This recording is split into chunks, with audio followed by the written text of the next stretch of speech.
Today we're out here to celebrate the replacement of our 55-year-old high water vehicles with our brand new Acela high water vehicles. A tremendous increase in capabilities, 50 inches of water fording capability. In other words, they go through 50 inches of water. A tremendous increase in the amount of people that we can carry out of flooded areas. We can now carry out 28. These types of vehicles don't exist in Central Florida. We are truly cutting edge. When you're dialing 911, you want to make sure that everyone is coming, and your family is safe.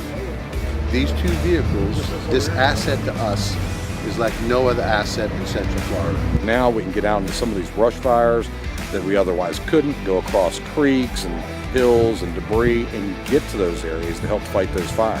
We have a skid that we put in, 650-gallon water tank, pump, hoses. We'll be able to use it during brush fire seasons also. The ability to get in, not only if you are able to walk in, but you can roll in if you are in need of mobile assistance. So it's just phenomenal. And I think we're going to find multitudes of reasons and possibilities that these are going to benefit the taxpayer.